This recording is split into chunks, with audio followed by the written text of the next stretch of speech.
आसमान को छूती इमारतें, आलीशान अपार्टमेंट, समुद्र किनारे पेड़ों से सजी सैरगाह। सुनने में ये किसी यूरोपियन टूरिस्ट डेस्टिनेशन जैसा लगता है ना? लेकिन हैरानी की बात यह है कि ये तस्वीर गजा की है। उस गजा की जो आज मलबे, मौत और मानवीय त्रासदी का दूसरा नाम बन चुका है। सवाल ये है कि क्या युद्ध से तबाह गजा में न्यू गजा बन सकता है या सिर्फ ये एक सपना है? दावोस में वर्ल्ड इकोनॉमिक फोरम के दौरान अमेरिकी राष्ट्रपति डोनाल्ड ट्रंप के दामाद और उनके विशेष दूत जेरेड कुशनर ने दुनिया के सामने गजा के भविष्य का एक ऐसा विजन रखा है जिसने सबको चौंका दिया। ट्रंप की अगुवाई में बने बोर्ड ऑफ पीस के ऐलान के कुछ ही घंटों बाद अमेरिका की ओर से गजा को लेकर एक नई तस्वीर पेश की गई। एक ऐसा गजा जो युद्ध नहीं बल्कि पर्यटन, निवेश और लग्जरी का केंद्र होगा। कुशनर ने दावा किया कि अगले 3 सालों में गजा में आसमान छूती इमारतें, समंदर किनारे ट्री लाइन प्रोमेनेड और आलीशान रिहायशी अपार्टमेंट खड़े हो जाएंगे। उनके मुताबिक गजा की लोकेशन इतनी शानदार है कि इसे मिडिल ईस्ट की एक रिजॉर्ट सिटी में बदला जा सकता है। ऐसी जगह जहां लोग छुट्टियां मनाने आए, न कि शरण लेने। अमेरिका के इस मास्टर प्लान के तहत गजा में करीब 25 अरब डॉलर यानी लगभग 2 लाख करोड़ रुपए की निवेश का अनुमान लगाया गया है।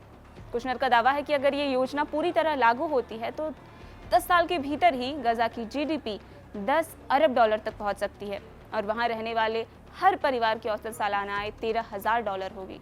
लक्ष्य साफ है, गजा को विदेशी मदद पर निर्भर इलाके से निकालकर 100% रोजगार वाला क्षेत्र बनाना। इस महत्वाकांक्षी योजना में इजराइल की रियल एस्टेट डेवलपर याकीर गबे जैसे नाम भी जुड़े हैं, जो बिना मुनाफा कमाए इस प्रोजेक्ट में योगदान देने की बात कर रहे हैं। लेकिन इस पूरी योजना के साथ एक बड़ी और विवादित शर्त भी जुड़ी है, गजा से हमास का पूरी तरह हथियार छोड़ना। ट्रंप प्रशासन का मानना है कि जब तक हथियार मौजूद रहेंगे तब तक कोई बड़ी मल्टीनेशनल कंपनी या निवेशक वहां पैसा लगाने का जोखिम नहीं उठाएगा।